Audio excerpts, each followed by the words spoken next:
quantify the importance of Asia to Arsenal? Well, good morning.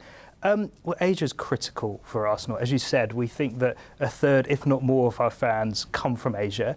And as a club, we're all about delivering back to our fans. So Asia's a really, really important market. We come out here on pre-season tour regularly, have lots of sponsors in Asia, and do a lot of charity work out here as well. It's tough. I mean, competition is tough here. I mean, you have the likes of Chelsea, Man U, they're all competing for the same Asian market. What's different for Arsenal? Well, listen, I think you're right. I mean, we're fortunate that the Premier League is hugely popular in Asia, and there's lots of clubs out there that are competing to get interest from fans.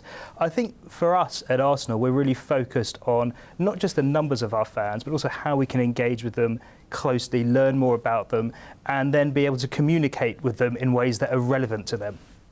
But it's eventually about the commercial deals. What's the plan?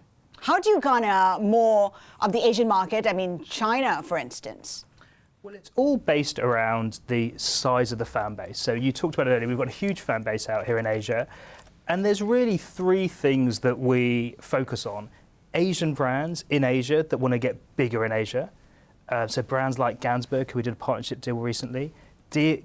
Companies in Asia that want to get bigger internationally. So brands like Konami. And also global brands that want to focus in Asia. So brands like Emirates, that we have global partnership deals. It's really around those three principles.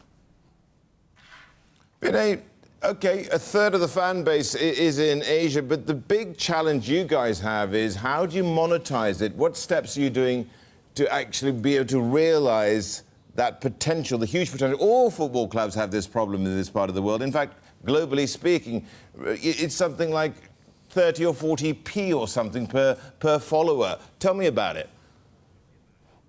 Well, I'm not sure I'd necessarily agree that it's a problem. So we have a huge fan base in Asia, as I mentioned, and really the way we drive revenues, all to invest back in the team, are through the broadcast rights that are sold in Asia, and also through the commercial partners that we sign. So I'm not sure I'd agree when I say that clubs like Arsenal are challenged to try and drive revenue from Asia. I think we are, and the purpose of that revenue is all to invest back in the team and get a virtuous circle spinning. So how much money have you raised in this part of the world for the team? Well, listen, it's hard to exactly quantify because I guess you would focus on our sponsorship income and also our broadcast revenues, but it's significant. It'll be in the tens, if not hundreds of millions of pounds. I'm just wondering, in terms of the signings, new players, you've already spent more than £100 million for new players. Are there any plans to bring in big names for the transfer period in Jan? Well, listen, we've just been through the transfer period in the summer. That's what we always call the main transfer window. And we were very aggressive in that transfer window, signing a number of new players that we're very excited about, predominantly targeting young players that we believe can grow and develop with us over future years.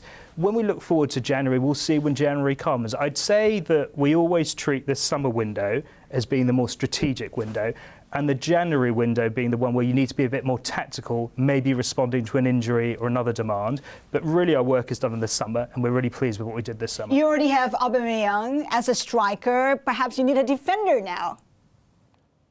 Yeah, listen, as I said, we've been really focused over the summer. We made some defensive reinforcements, signing David Luiz from Chelsea, also signing Kieran Tierney from Celtic. And we're looking forward to seeing how those players progress and do during the course of the season. Vinai, tell me how you are going to expand into China. The potential there must be mouth-watering for you guys.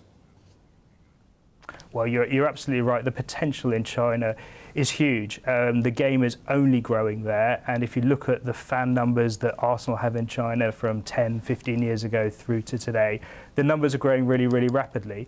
We work in China in a different way than we work in lots of other markets. We have a specialist team that are focused on China, that are producing content on digital platforms that's produced specifically for the Chinese market, really making sure that we're putting the most relevant content that we can in front of our Chinese fans. It's also a market that we've been on pre-season tour with our first team a number of times, and a lot of our commercial partners are active in as well. So we look at China, use the words mouth-watering, but we look at China very positively and feel like there is a huge potential for us to grow even further in China in the years ahead. But it's not just China. There's lots of other interesting markets where we see big growth potential, markets like India as well. Vinay, when are you going to make a big name Asian signing? That's the next question here.